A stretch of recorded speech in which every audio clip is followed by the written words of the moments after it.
Home Minister Amit Shah's announcement about fencing the border with Myanmar and ending the decades-old free movement regime, FMR, left the Kukis, Mizos, and Nagas upset and angry.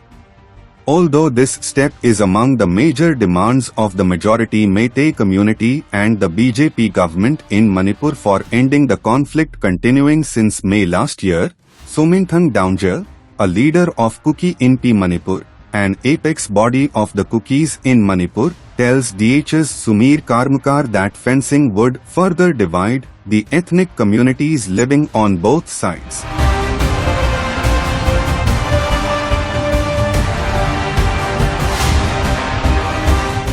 The situation in Myanmar is a matter of concern to the government of India.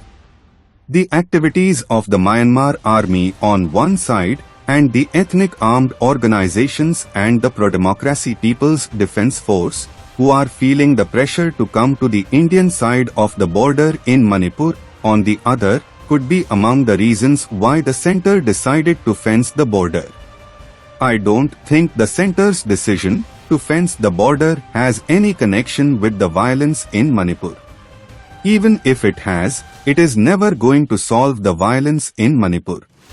After all, constructing fences along the border is not a solution to the violence in Manipur.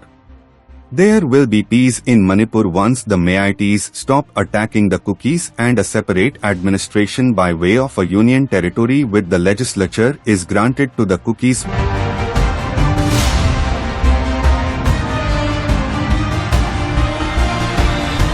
The Kuki people have been living in the northwestern part of Myanmar and the northeastern part of India much before there was an international boundary. There were no Manipur, Nagaland, or Mizoram in those days. The Kukis are the first inhabitants of the land they occupy today. The land was not offered by anyone out of sympathy. The international boundary line between India and Myanmar was created by the British government without consulting the Kukis. Building fences along the India-Myanmar border will divide the Kuki people who are living in India and Myanmar and also deprive them of all connection and cooperation between them. But many in Manipur, including the government, say that the open border is being misused for anti-India activities.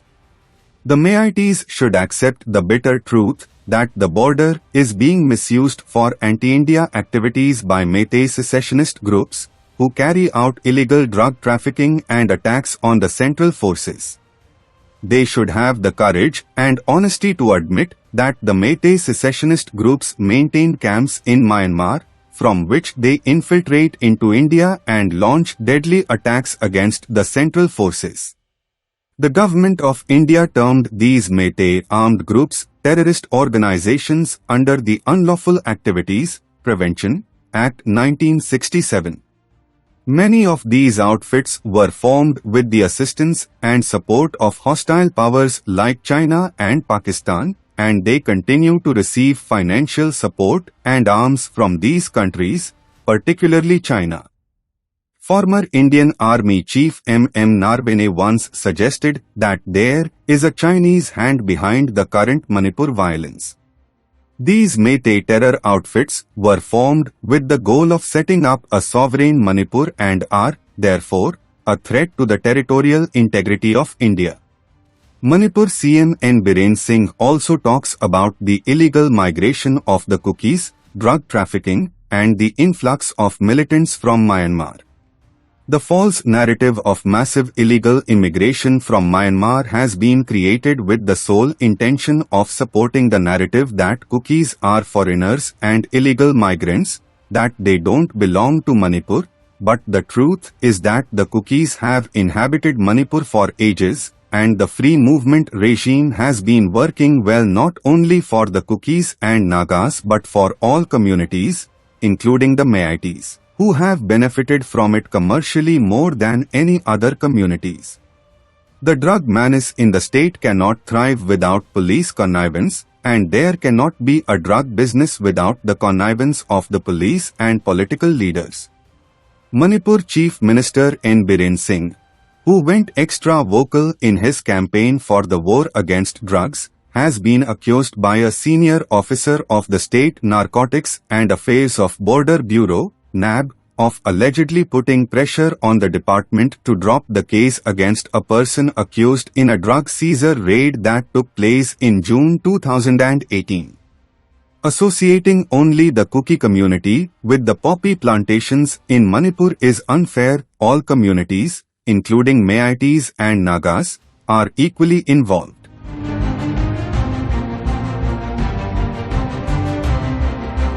Every political problem in Manipur is related to the land issue in some way. The crux of the matter is overlapping claims over land rights by both Kukis, Meiteis, and Nagas. The best way forward is to set up a boundary commission to be led by central leaders with equal representation from Kukis, Nagas, and the Meiteis.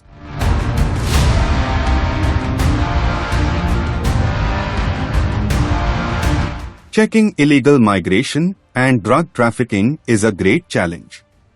But it's also possible to check illegal migration and drug trafficking by keeping the border open.